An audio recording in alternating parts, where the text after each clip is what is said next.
Should we get started? We've got a good group here. We'll go ahead and dive right in. Thank you, everybody, for joining us today for another episode of Freerun, where we've decided to really talk about the impacts that COVID-19 has had on the food and beverage industry, for everything from restaurants to wine, spirits, and everything in between. I'm Sabatos Seguria, and joined by my fellow co-hosts, Mike Laszlo, a lawyer out of Boulder, Colorado, and Dustin Wilson, fellow master sommelier and founder of Verve Wine. So throughout the conversation, feel free to type in any questions that you have, and we'll try and address those as they come up. And if we don't get to them all, we'll leave some time at the end to wrap up with them. And while you're here, don't forget to subscribe to the channel as well. And before we dive into it, one question that I've been getting a lot of from friends and relatives not in the industry about how they can help. And one of the main things is really reaching out to mayors and governors and representatives to tell them how the restaurant industry as a whole really needs their own lifeline. And I think that's important. There's also a really great resource, saverestaurants.org, which if you haven't been to, go and check that out. It really outlines the stimulus that has been proposed already, as well as where it actually comes short and what they're trying to work into further iterations down the road. So there's a letter on there that I encourage you to sign as well that shows the support and the real need for this additional stimulus. So, and then I think we were talking about it last week, how to find out who your representatives are. If you haven't reached out to them, you can go to house.gov, click on representative, and you can email them directly from that site. It takes about 5 minutes, but every single voice matters. So, well, last week we had a great conversation with Jasmine Hirsch, and we discussed the impact on wineries and growers. Dustin, why don't you share what we have in store today? Sure. So I wanted to welcome Ken Fredrickson. Ken, you want to say hello? Perfect. Hey, everyone. It's a pleasure to be here. Thanks for being here, Ken. Thanks for being here, Chef. We're happy to have you on. So Ken Fredrickson, he's a master sommelier as well. He's an entrepreneur based in Chicago. For those of you that don't know Ken, he spent most of his career on the import and wholesale space, but he's also owned restaurants, even a winery. He's a great mentor, enjoys meditation, writing in his Instagram feed. For those that, if you're not following on Instagram, you should definitely check him out. Posts a lot of really great wine content. Full distance Ironman athlete, spends a good amount of charitable efforts with Pilot Light, a Chicago non-for-profit educating kids in the Chicago public school system on proper eating and nutrition. And Ken is also now a published author. He published his first book in January of 2020 called Wine, A Beginner's Guide. So Ken, really awesome to have you here. Personally, I think Ken really lends a great deal of experience and perspective onto everything that we're talking about today, particularly with the import and distribution side of things. So Ken, why don't you start us off by just telling us a little bit about what it's like in Chicago right now? Well, thank you guys. First of all, I should say it's a pleasure to be here. I watched the first couple episodes of Freerun, and this is spot on content for, I think, what the community needs right now. It's funny that we call it social distancing, and really it's kind of a physical distancing with a social acceleration, in my opinion. I mean, I've had more calls and more FaceTime with people, I think, right over the last few weeks than I have in a very long time. So I like that part of it and part of the community. And I think to have you guys bringing a program like this to us is special. So it's nice to be here. In Chicago, we're shelter in place. We've been shelter in place we're going in about 5 weeks now. And we've flattened the curve, which is good news. We've definitely been we were on the cusp of being a hotspot, and Chicago reacted quite well. Restaurants are closed. All restaurants are closed. So we are experiencing what other major areas are experiencing as far as the disruption, this discomfort, the unknown. From a restaurant perspective, it's a scary time for sure. And retail is picking up a little bit in volume, but it's not going to close the gap. I'm speaking from the importer perspective. I have a small spirits import group. We've been in business about 7 years now, and we bring primarily Japanese whiskey, but we have spirit producers from all over the world. We have an amazing malt producer from Italy called Puni, and we have a gin project in India with an actual distillery, partnership with a distillery there, and a couple other areas around the world where we're bringing these in. So we've seen some contraction and pressure, obviously, from most of our products being sold through the on-premise channel, probably around 65% of our products being sold in restaurants. So, that's all but halted. So it's a scary time. Yeah. So you're starting to get into it already, but, in addition to that, what are kind of the big immediate challenges that you're seeing on the import and distribution side of things, since you're so actively involved in that space? Well, immediately, because we are an importer, we are at the behest of whatever country we're dealing with. So we import from Italy, from Haiti, from Japan, from Mexico. So, we went through them in Mexico. We have 4 or 5 producers down there. We have a Sotol producer called Flor del Desierto and a Mezcal producer called Cruz de Fuego. Mexico deemed those non-essential businesses and shut them down for a period of time. So all of a sudden we couldn't produce anything. India has our largest volume product, a gin out of Goa, and there's 1.3 billion people shut down. They are not able to work. We have a container held up, ready for export right now. And just so people know, a container is 1,100 cases of product that's just basically sitting at an exit location, not able to get onto a ship because India said that's just not happening right now. So our supply chain will be disrupted tremendously. So we're dealing with some of those tricks right now. And Ken, when you look at, you deal with both spirits and wine, how are they impacted differently? Well, I think I think that the impact is just based on our menu mix. The impact's about the same. When you talk about craft spirits and small brand artisan wines, those impacts are about the same because so much of the sales channel was in the on-premise.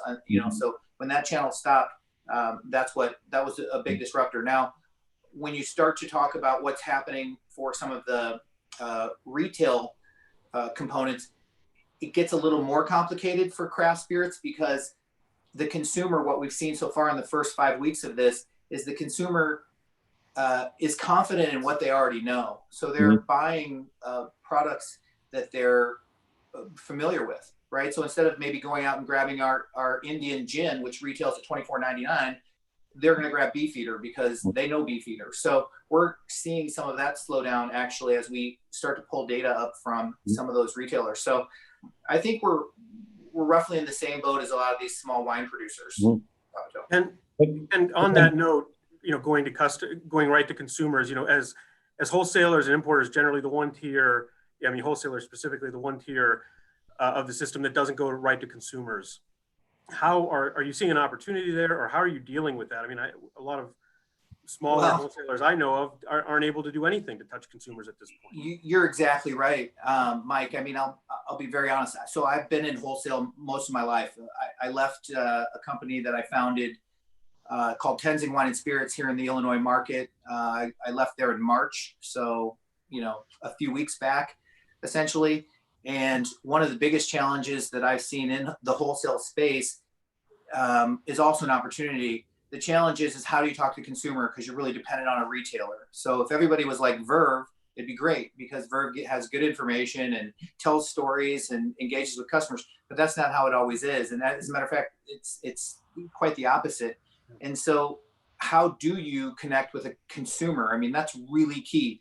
I think it creates, that's the challenge. And I think it creates the opportunity where distributors, if they have good leadership, if they're motivated and they should be in an environment like this to be successful, they will start figuring out how to bridge into the consumer in a better way and become a value added instead of just a logistical component to the equation, where they pick up a product in Europe or somewhere domestically, bring it into the market like Illinois, and then put it on in their warehouse, and then put it on a truck and take it out to the retailer, never really talking to the consumer. And I think that's what you're getting at. And that's kind of how it's been. I think this market is showing some change in behavior, and it's showing that there's a real opportunity for that. Now, I'm on the sidelines, today. I'm not working in wholesale. I'm not sure if I will work again in wholesale. I've done it most of my life. I enjoy it. I'll probably get back in the ring at some point. I haven't had enough abuse. I may have to dust off come out of retirement at some point, but there's a lot of opportunities there to get closer to the consumer. I think everybody wants to do it. And this situation is going to force people to do it. At one point in time, you could, count on two hands the amount of good sort of wine content out there on Instagram, videos and so forth. Now you log on at any time and there's live chats going all the time. People are trying to get close to that consumer. So that's exciting. So Ken, speaking of the consumer, and you kind of touched on this a little bit a moment ago when you talked about them starting to turn to comfort, whether that's comfortable brands or comfortable types of products. What other sort of trends are you seeing with customer behavior? How do you see that shifting right now? I see there is a new category emerging. I don't know if it's the in-home experience. That's the category that's emerging right now. It was around, I think, a little bit, but certainly the in-home experience is going to be massive, and it will continue to accelerate through COVID times, which we all know could be another year and a half. There's a long runway here before a certain demographic, the boomers and the matures, before they really feel comfortable going back out into the market. So how are they going to get their experience? If you look at just a second, when you say in-home experience, just elaborate on that for just a quick moment. So the in-home experience is, I think one of the great examples of it that's happened here in Chicago is what Alinea has done with their in-home dining experience. Here's a restaurant that you couldn't get anything to go since the restaurant opened. And now all of a sudden they're the absolute paradigm of what that in-home experience is, with a menu, potentially recipes, excellent packaging, just enhancing that experience at home. So you're not just picking something up. It's not just left off. It could be interactive online. I mean, if you follow like Alinea, they have an amazing Instagram feed where you're almost, you can feel and touch and see, like you want that in your in-home experience. And so the same thing's happening on the beverage side.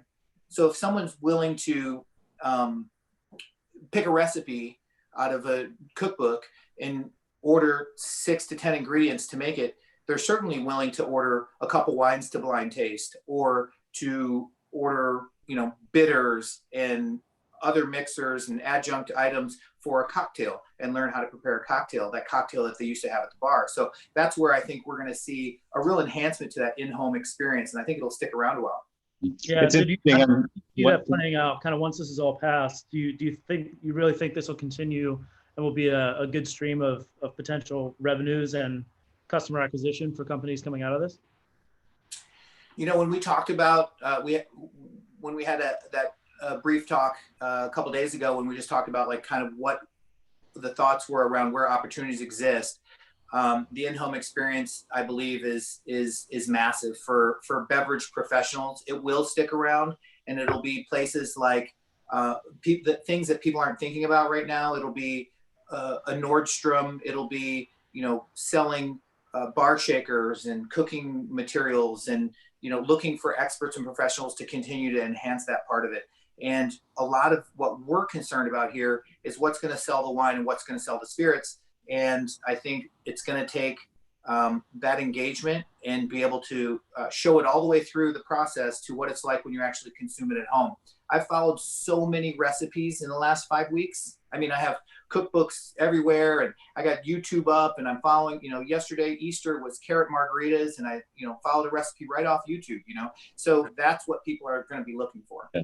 It's interesting. You mentioned sort of the at-home experience, and I think people are looking for something that's experiential, not just the I need to eat, I want to dine at home. And I was just, Nick Kokonis tweeted out last week about one of the nights of service they had. And I'm looking at it now.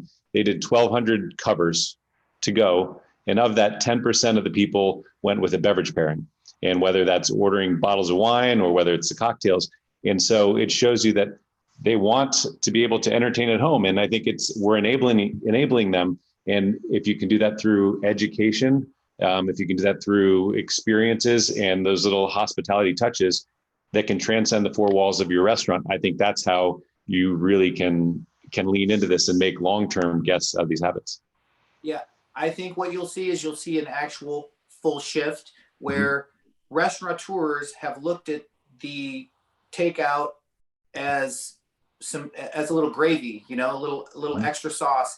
They have Caviar and Grubhub and these people that will come in, and even though they give 10% of the take to people like that come in and deliver, they still like the extra income. I think it's going to go past that, and you'll see, I don't know if it'll be Nick Kokonis and his restaurant group, but you'll find a smart restaurant group that ultimately, where there's enough population, that will be doing commissary and to go as an option. We will start there, and the dining in option will maybe not even be an option. It'll be, we just do great meals to go. And, if I could touch on something that I've seen emerge here in Chicago, there's a couple restaurants that have been really creative in their to-go options. You see the majority of restaurants offering their menu, what they served, the week or 2 weeks before COVID-19 and the shelter in place and all this stuff. Then you see some really creative things. And that's what I like about the stress that's put on in the space. And you'll see some things come forward. There's a restaurant in my neighborhood who presumably buys carrots and whole cream and, accoutrements and things like that for less money than I do. They're probably buying 25, 30-pound bags of carrots or 50-pound bags of carrots. But you can order a pre-made meal, but you can also order a pound of carrots. You can order butter, brown sugar, eggs. This is fantastic, right? Because they can make a margin. I don't have to go to the grocery store. I can pick something up. So I see that happening where small independent restaurants begin to become a bigger part of their community, bigger part of their environment. You've seen these communities come together around these restaurants. Very exciting stuff. And switching to the business side of things with import wholesale tier and those operations, what, if anything, has been your experience with the PPP loan setup and how you're dealing with employees? I'll take that smile to mean that you are dealing with it. But how has that impacted those types of businesses, and is it impacting yours? Yeah, so I'm sure everyone that's dealt with the PPP has been through a myriad of hurdles. Our first big hurdle was we were preparing everything the day that Munchin decided to recall it all and stop it all. And then it was like, we had to go back the next day. But it kind of all started with us we're with a small business bank, and that bank wasn't approved, so they had ultimately got their ducks in a row and got approved to be part of the program. But, it's a challenge. I think it's the right thing to do. I think restaurants that are going to start receiving, dollars have to figure out when the right time, when the clock starts, is it a good idea for restaurants to receive the money now when there's still, a foreseeable shutdown on the horizon? So then what do you do? So I think there's inherent issues with it, but thankful for the help. We're very small business, with 5 employees. So it's not a huge deal to us, but we're like everyone else. Every bit helps. We looked at them our month of March year over year, and I'm not going to lie, we're down 55%. Absolutely. We've got some dry powder, and we're in a good spot as far as from a company perspective goes, and we haven't laid off any employees or furloughed any employees, so we're very lucky there. But I'm seeing this, some of these bigger companies that, some restaurant groups here in town that have 1,200, 1,500 employees. It's an incredible process. Yeah. Yeah, and I think with distributors, you have on that side of things, you have the issue of independent contractors, commission-based, where you need them to help move the product, but they can't, they're not your employees, and they're out looking, they're looking for options for income that's now gone. How do you keep them satisfied? How do you keep them, gainfully employed so that they can help you move your product? Yeah, well, one thing we did as a company, as an importer, one thing we did is we reached out to our top 10 distributors across the country. And we could put a couple of we'll call it business incentives. They're not incentives in a sense where we're incentivizing someone to buy, but we're just putting some business metrics in place that will help someone. So we extended terms for all those distributors to 90 days, which really helps a small distributor. Hey, I can pay my bills in 90 days.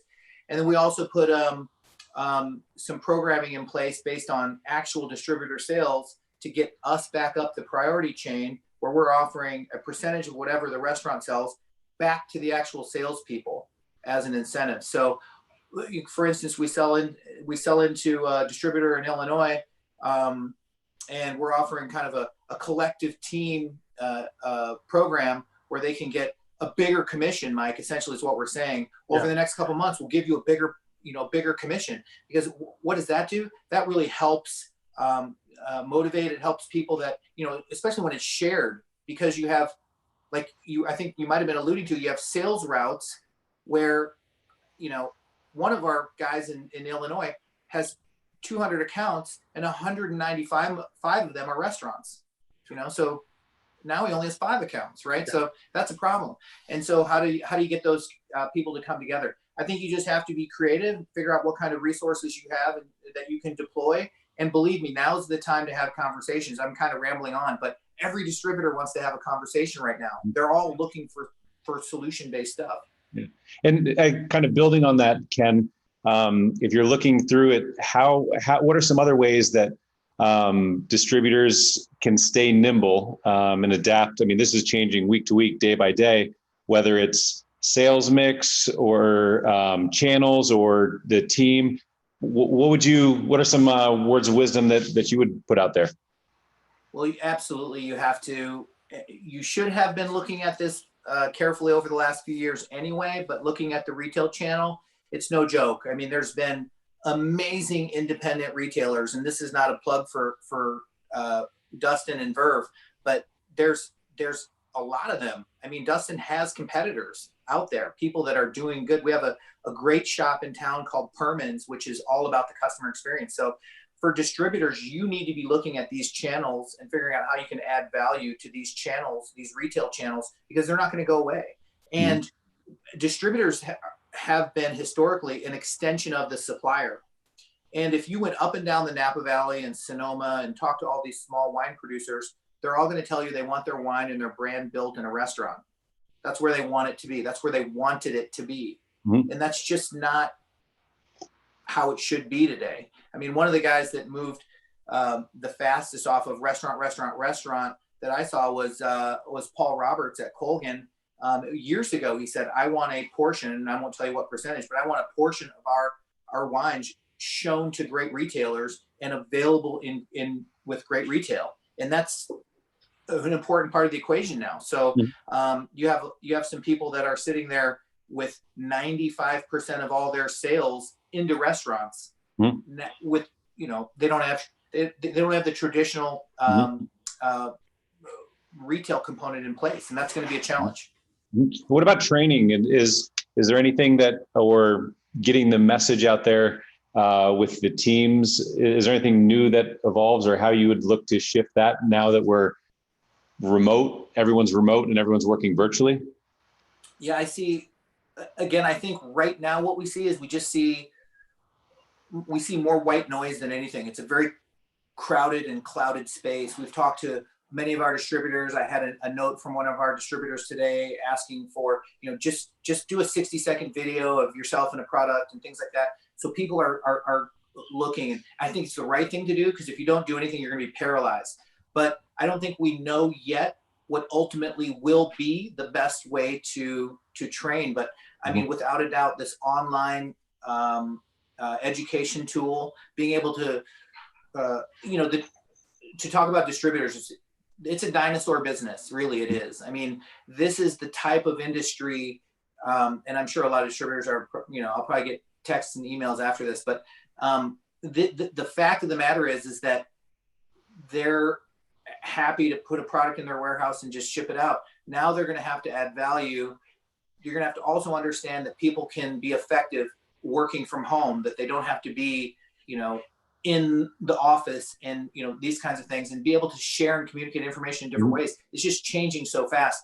I don't know if that answered your question, because I'm not sure I have the exact recipe for what will happen, but you have to be in the space and you have to be trying to fine tune your online, your social media presence, all of those things for the retailer that's going to be out there selling your product. You're going to have to get that mind share.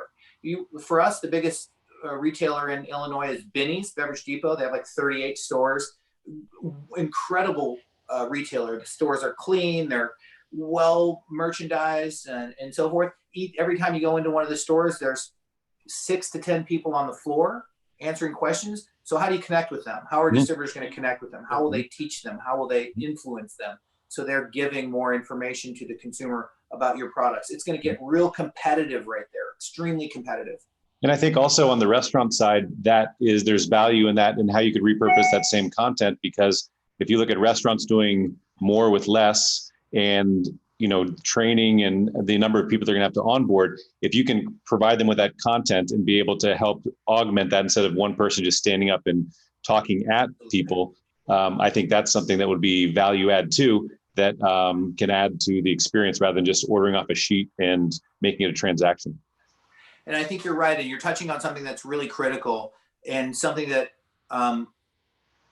I'll kind of close with later, but the opportunities exist for beverage professionals, right? What you just described, because as we go out to market and say we're marketing EY whiskey as a value Japanese whiskey, you also need to know what the competitive set is, because you're going in and you're at retail. It's not like you have someone behind the bar that's ordering, or sitting across the bar from you ordering a Japanese whiskey Manhattan. This is actually, you're in the space and you see 6 to 10 Japanese whiskeys, maybe 3 or 4 of them in that price point, or 2 or 3 in that price point. Now you need to know distinguishing differences. So as a true professional, if you're able to, and I'll tell you, a lot of importers don't know their competitive set, but they better get to know their competitive set. And that's one thing that you can look at, where you get these on-premise experts that have done nothing but vet material 2 times a week at least, where people are coming in, showing them their wares, showing them, what they're taking notes, and they're like, oh, well, EY, that's, it's a malt and grain blend and go whatever. And it's an interesting time to have information, because knowledge is power in times like this. And what are you thinking about a post-lockdown strategy? Like, how do you see that playing out? Do you see these companies going right back to their pre-COVID-19 business plans? Do you think they need to adjust their strategies? What's your take? I see a lot of the behaviors coming back. There was a survey done that ended on April 6th. It was a 10-day industry-wide, consumer-wide survey. It's a big swath of people, and great news. The number one thing that people miss in lockdown is going to restaurants and bars. 85% of the people are missing going to restaurants and bars, and that's more than sporting events. So the good news is that this business, this industry, is coming back. It's not going to go away. I mean, that demand will. I also believe that people don't remember SARS. They don't remember N1H1. They don't remember that. Like, those times are past. I mean, we have as a culture, especially Americans, we have a very short memory. So, which is probably a good thing. I mean, honestly, for restaurants. So a lot of people will go back to old habits. They die hard. They're going to want to go out and get their 3 nights a week out fixed. But the flip side of that is even if there's 10 or 15% of the populace that becomes more comfortable with buying online, ordering online, having an enhanced in-home experience, those kinds of things, that number is enormous. That is an absolute enormous number. And that is where the opportunity exists. So it's a little bit of both. I think you'll see some return to old habits, and I think you'll see an absolutely brand new channel of business. I want to pick up on that. I mean, this is what I want to, I'm loving the opportunity that potentially is going to come out of this, you know, understanding we're in the crisis now, but I mean, I would think any forward-thinking business person is looking at opportunity and touching on it. Where do you see, from an importer, you know, from the supplier side, where do you see opportunities? I mean, we're looking at private label options. I mean, how are we going to reach new, how are you going to diversify? Absolutely, for us. So I can speak specifically to what we are seeing as options and opportunities to grow our business. We cannot ignore national chain business. I had a conversation 3 weeks ago with a group out of Napa Valley called Trellis. I likely will be putting a program in place with Trellis, fantastic group. But if you guys want to look them up online and see who they go out to, you know, they are incredible at national deals with the restaurants that I think will come back first: the bar tacos, the Chili's, the TGI Fridays, the large steakhouse chains, and things of that nature. Those guys are going to come back. That's comfortable. And, you know, usually those companies have good balance sheets and so forth. Well, as a small artisan importer, we've never gone out and made a national pitch to any of those companies ever. And if we don't do it now, we're going to get left in the dust. So we have products that fit in those price points, and they're unique, and we can cover them on volume. So one of the things that we need to do, Mike, in this environment is to make sure that we're fishing where the fish are. And as you see some of these, who's going to come back first? What restaurants are going to exist? I mean, if we just sit in our same holding pattern and say we only want to deal with the, you know, best cocktail bars in Manhattan, we're going to go out of business, because that's just not. And don't get me wrong, I love those cocktail bars. You'll find me in them regularly, but we need to be putting our effort and energy in part of the business and part of the channel that we don't do. And then on the retail side, I would love to do a Costco deal. We're just getting ready to do a Total Wine deal. They have 175 stores nationwide. We will probably do a Trader Joe's deal just in California. There's a couple hundred stores, and we need to make sure that, because those are the retailers that are going to be here for the long haul. So I think that's where we're going to have to look for opportunity right now. And, you know, truth be told, we just tabled an innovation product that we own, and we did a lot of development on over the last year. We have our own, you know, the glass mold is complete. The recipe's been completed. It's been through it's an amazing process to do something like that, but we're not about to drop another significant amount of capital at this product and have it launch in August, when, you know, it's an upmarket product in the category that's in, and it's beyond innovation. It is total innovation. And at this point in time, we're fighting for the same dollar from everybody's wallet. So we're just, you know, it'll be a 2021 project. I'm still excited about it. It's just the wrong time to bring it out. I think, good. No, Sabato, go ahead. Well, I was just thinking, hearing what you said, it's like diversify, whether that's to who you're selling to. We heard it on the winemaker side saying, oh, we need to go from direct to consumer shipped there. You're saying diversify the restaurants that you sell to. And I think that's something that is exciting, because we get to venture into uncharted territories to some extent. And to that point, you mentioned the Chili's and the bar tacos and such, those larger companies. And I think they will come back quicker, in the sense that, yes, they're also comfort, but when you think about what it takes to open, everybody's gonna have to open countless restaurants. Whether you're Danny Meyer and you have 20 restaurants, how you can't just flip the switch and say, we're gonna open 20 restaurants. What's your system for doing that and the strategy with it? When you're dealing with those larger companies, they're used to sending out teams to help go open restaurants. And so there's almost an out-of-the-box training plan that we put together, and we opened 9 restaurants last year in Bar Taco, and we got better and better every single time. So being able to scale the opening process is what's going to allow some of those larger companies to get more cash flow coming in to then help fuel their growth and buy more. So yeah, I agree with everything that you just said, and I think that you can look at the economic stimulus package. You know, as people get their $1,200, and it means a lot to the majority of the people in the United States to get that sort of stimulus. And basically what that means is disposable income has contracted. And where are you going to go for an experience? You know, there'll always be celebration restaurants for sure. So I'm at the high end, we're still okay.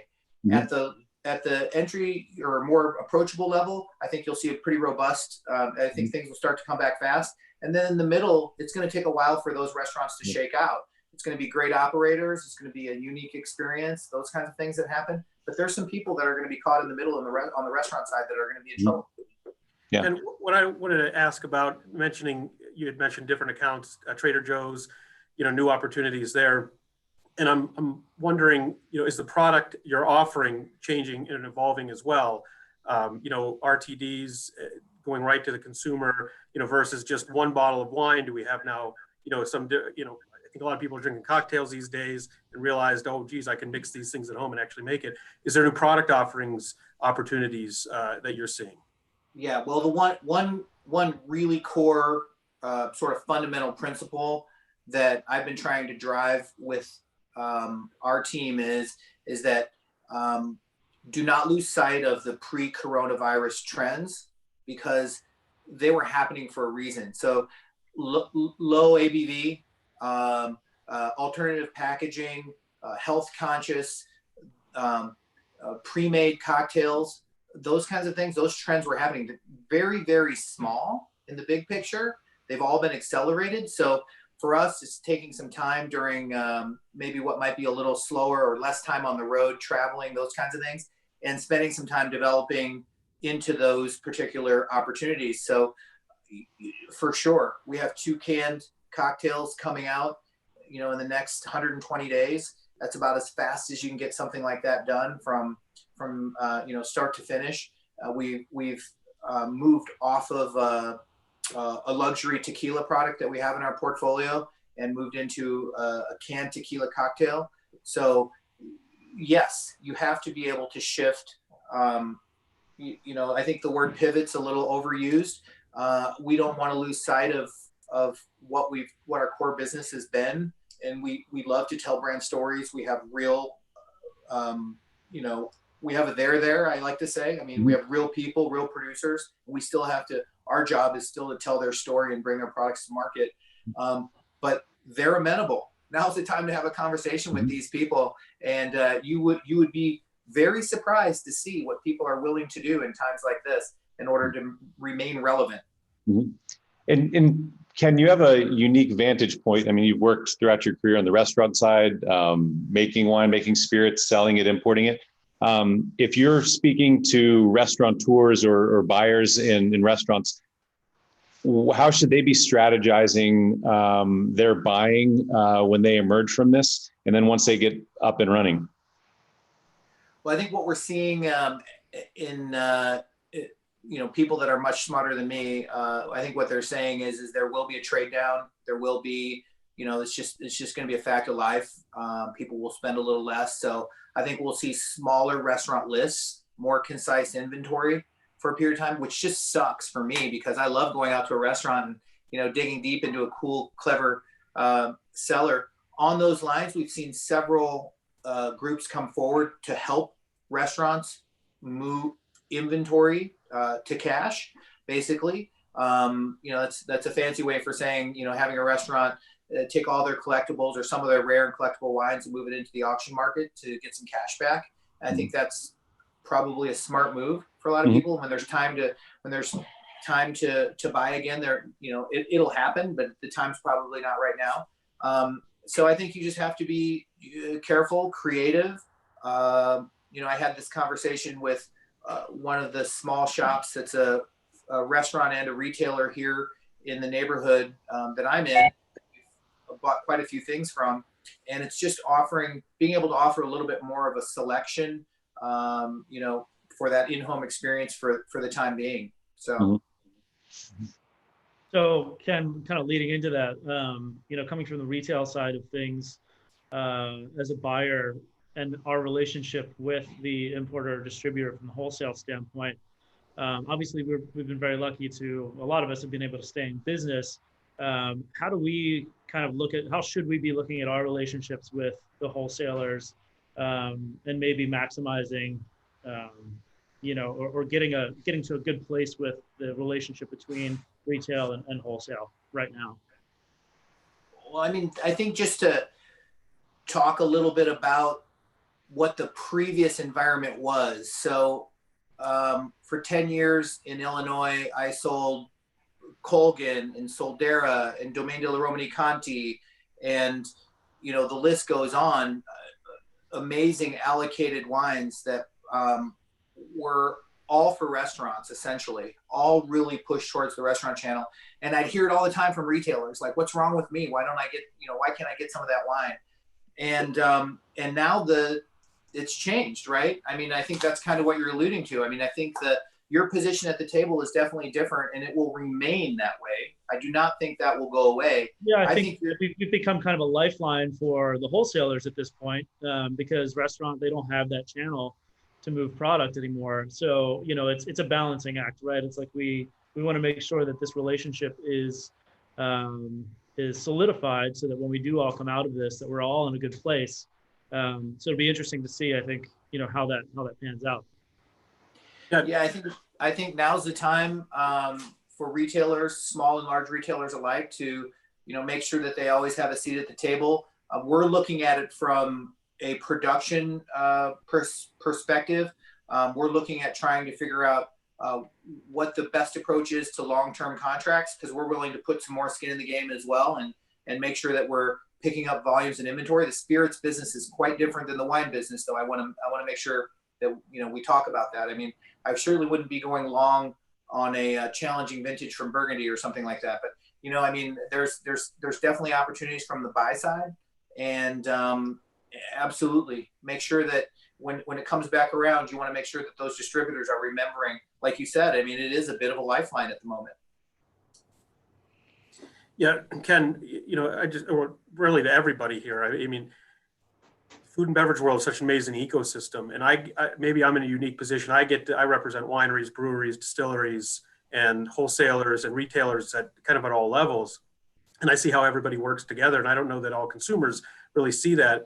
I mean, where's the opportunity, or frankly, being interested in everybody's opinion here? You know, where are the opportunities to ensure that that we every tier, you know, every supplier, wholesaler, retailer works together to emerge resiliently, because they all have to work together to get through this. I mean, everyone's in this, in the three tiers in this together. I'd be interested in everybody's opinion on that. Salvatore, you want to take it? I Ken, start us off. Pay attention. Yeah, I can start us out. I mean, you know, I think there's a couple things that happen and that I've seen already happening as some trends on how these, you know, how the importer, how the wholesaler, the distributor, and the retailer, they all work together. The one thing that's really probably the most apparent to me is the fact that this is no less negatively impactful than a world war or something along those lines. This is a very serious thing that's impacting everyone. And those of us that get through this are going to have gotten through this together. I mean, it really brings that unity and that tightness. I think you'll see teams work better together. I think you'll see restaurants that find, you know, the people that are willing to spend the extra time and be innovative and be creative. And I think you'll see those groups coming together, and that'll be nice energy to have. And one of the other things I think, Mike, that is probably uber important from this process happening is everyone understanding sort of the work-life balance, the work at home, the health, the mental health. All of those things become very important, especially through a time like this. I think also when, you know, one thing that you mentioned, that partnership, and I think that is key, because I remember opening up restaurants and putting together lists, and how much you were reaching out and relying on your suppliers during that time. But it's really being transparent with them and saying, hey, here's what I have to spend. Here's how it's going to be as we're ramping up and figuring out how that all works. I think that's critical because you're probably going to be not have as much cash. So you're going to be ordering smaller quantities, and you're kind of spaghetti at the wall. Is this who my guest is now? Is this who they are? And being able to be nimble and pick up the phone and call, say, hey, here's what we're looking for. And the landscape's changed for everybody. Being able to work with your distributors and saying, hey, here's what I'm looking for. It's like, great, here's who's willing to work with you, or here's who's willing to support you in this way. And do that on a micro level, because there's no silver bullet for one to help the other. And it's going to be a one size fits one for every single business and brand. That's my take on it. Dusty? Yeah, I mean, I think for me, it'll be interesting to see what the retailer and restaurant relationship ends up looking like after all this is said and done. I mean, I think, as a person that's come through the restaurant industry and was a big part of that for a very long time, and now I work in retail, it's really disheartening to see what's happening in that world at the moment. And, I look forward to when people do come back and, these things are coming back on strong, I hope. How we might be able to strengthen our relationships on that end, because we've kind of teamed up with restaurants here and there to to accentuate the customer experience, offer wines that maybe the restaurant is serving in the restaurant. They kind of push them to us if they want to buy those wines. Is there more partnership opportunities when it comes to that down the road once things get going again? Whatever we can do to kind of help restaurants offer an additional layer of experience to them, I think could be a really interesting way to go, and offers, for us, an additional stream of either revenue or customer acquisition. Could be an interesting thing to happen. That leads us actually right into take some questions now. Fortunately, the questions are kind of right on point there. We have one here. How do you think the job of SOMs and distributors might be shifting in a more to-go focused market? How should we rethink the wine education and wine experience? And Ken, why don't you get on your head? I gotta say that if you're a professional in wine or spirits and in the on-trade, if you're not thinking about how this looks different through the coronavirus, you're not thinking the right way. It sucks. It's terrible. It's likely a position as a sommelier. There will be a lot of those that come back last in the restaurant, which just it sucks. It's terrible. But with that being said, there's an enormous amount of opportunity for what's new and how you want to, like this person's asking, what do you want to look at differently? I mean, I would be Googling winery digital content manager. I would be out there looking for, any sort of wine club that needs help and needs professional, a take from a professional. I would be taking some online courses, following some YouTube on how to be better at Instagram. I would be doing some of these things. You're in the sommelier profession or in a mixology profession because you love it. You absolutely love to work with these products, sell these products, and enhance a user's experience. You can do it through other channels. It's totally there, and it'll be there.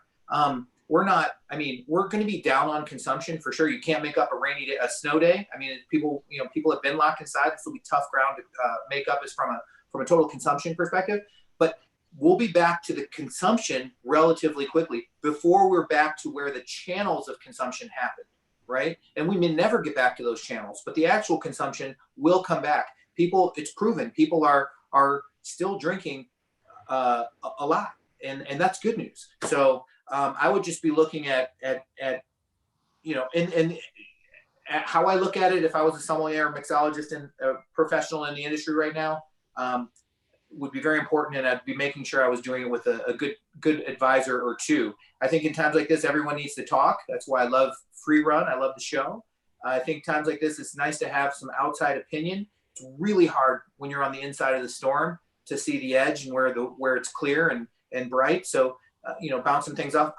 It's funny because Maria, my partner, she's making fun of me because I haven't technically had a job since March 1. And I'm on the phone constantly. I'm always talking. I'm always trying to work or advise or something. And I love it. It's so fun. And now's the time to be doing that and looking at it differently, Mike. Well, I think also to add to that, it's all hospitality in my mind. And you've seen more and more industries focusing on hospitality in that. And I think using wine as the vehicle to deliver that is how sommeliers do it. But as people look to say, wow, maybe I'm not going to go throw that party at that restaurant or that banquet hall or that event space, but I want to do something that's experiential for my team. And maybe we all work virtually now. Maybe it's once a month we get together and we host events in a place and we want somebody to lead us through that wine tasting or do that cocktail experience. So I think there are going to be some unique opportunities on how to do it that aren't going to be coming from the traditional path. And that's exciting. So to your point, it's look in all the nooks and crannies and where you see that and where you can add value to it.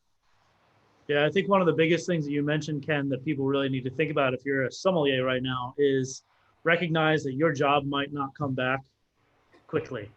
So you have to think about how you can diversify yourself. And maybe that is, becoming more of an educator on your own right, finding ways to do events or shows via social media or on YouTube like this, or some other way to connect with people, to build your own brand as a wine educator, as a sommelier. Or maybe it's also diversifying your skill set a little bit and making sure that you're set up in such a place that when the restaurants do reopen, that you've got something else to lend to that restaurant beyond just, wine expertise, that you might be able to help out in a bigger way. And I think that really needs to be one of the big things on top of mind for most sommeliers right now, as they're kind of sitting and waiting this thing out, is, you're going to have to recognize the hard truth of, your restaurant may not reopen. B, if it does, they're going to be cash strapped for a while. And sommeliers is going to be, like it or not, an easy position to not bring back right away. There was an interesting article that I just read about from Freerun Adrian. He was talking about coming out of this and basically speaking to the chefs and saying, it's not who can innovate the most out of this and have the most inventive dish when you come out of this. It's who can actually serve the first dish. And so it's saying, put on your business hat. Yeah. Before you start putting on your, how do we innovate and do this and the artsy piece of it? Because I think that's the same thing as sommeliers, where get in there and say, how can I add to the business, and let wine be your Trojan horse. And then you're going to be interviewing for your next job as the business can start to afford having you do something that's more in line with where it was before. And the reality is this PPP loan that businesses are going to get or are currently getting are going to have this money, and they have to bring employees back on. Make yourself indispensable. Come up with some great ideas right now so you get back in, as opposed to be sitting on the sidelines. I think those decisions are coming right now from the businesses bringing on that loan. Yeah. Sitting and waiting, though, is, I don't think, a great strategy right now for them. What was that, Dustin? Sitting and waiting is just not the way to go at the moment. Yeah, I agree. I mean, I think if I'm sitting there and I'm having to make a decision right now, I'm looking at what the opportunities are in sort of the new channels. The one thing we know for sure about sommeliers and spirits professionals and restaurant professionals in general is that they're not afraid of hard work. The very best ones work. It's no problem. It's just part of the DNA. They are ready to work. And in times like these, hard work will get you a long ways. I mean, bird dogs, baby. You got to work hard at it. And I think it's a group of people that are willing to get out there and put the hustle in, and that gives me a sense of comfort knowing that a lot of my fellow sommeliers that are out of work and are going to be looking for what's new, knowing that they have that ethic inside them, that they can work super hard, and so things are going to open up. So look, we just lived through 12 incredible years of an economy that in my mind created a great deal of mediocrity. I mean, anybody could start a new business. Anybody could open a restaurant. I mean, just, who knows? I mean, I saw things that were mind-boggling to me. The first popsicle shop I saw open up, I'm like, what the popsicle shop? I mean, what is going on here? Like, these things can happen in a killer, robust economy. Yeah. Now it's a different game. So I think hard work and really, paying attention to where that opportunity is will be critical in the next few weeks. So I should scrap my popsicle business plan that I've been working on all lockdown? I don't know. The Astro Pop is a big hit at my house. So if you could do something, along that lines, we'll probably buy from you. Let's take one more question. And this is one that touches on something you spoke about earlier, Ken, about Alenia doing so well with the to-go. Do we think it is a new norm for restaurants to be able to sell alcohol to go, or will that go away? I'll start just from the legal side of things. I think largely it will go away, because these were executive orders that allowed these types of alcohol sales to occur. Those orders have expiration dates on them, whether they're renewed, which let's expect that they will be through this crisis. I doubt the on-premise guys, the lobby from that group, would ever allow in any state this to become a permanent. With that said, I think cat's out of the bag. There's going to be things that legislators could be looking at to maybe make some of these things more viable. But Ken, I'd be interested in your thought process on that, because because of what you're seeing. Yeah, I mean, I have some experience. I have some large wholesaler experience. I like to say, state, all these alcoholic beverage laws are state regulated, as most people know. And as these large wholesalers, the Southern Wine and Spirits, the RNDCs, as they go, so goes many of the state regulations. And so it's unlikely that these short-term fixes will stay in place. Like Mike said, like you said, Mike, there's expiration dates, so it's quite unlikely. But I mean, crazier things have happened. I mean, you're going to continue to see people push on them, right, Mike? Like Amazon and some of these other guys, they're going to want to continue to push on them. I mean, I could see more them changing in minor ways, where here in Colorado, for instance, we can take a bottle of wine to go that we didn't finish consuming on the premises. Maybe a slight change there that wouldn't get the retailers the off-premise guys all upset would be, you no longer have to pull the cork in the restaurant. You can sell 1,750 to go. Maybe you limit it in quantity so that, certain groups aren't as financially offended or impacted. I would look for those types of solutions, but the idea that I'm going to go get 3 tacos and 5 margaritas to go on a fun Tuesday night, I just doubt that that's ever. I think that is something we're seeing now that's highly unique, that we won't see down the road. I just don't see that happening. But I think it will be something that hopefully it stays. It'll ease out of this, because I do think we're going to need different layers of stimulus. I think this is one that's providing another opportunity as guests are starting to be comfortable going back into restaurants. It can help bridge that. And Mike, you mentioned like the expiration date. How can you find out? Like, I wasn't aware of that. So in New York, for example, how can I find out when that current legislation is set to expire? Well, first thing you do is call your lawyer. Okay.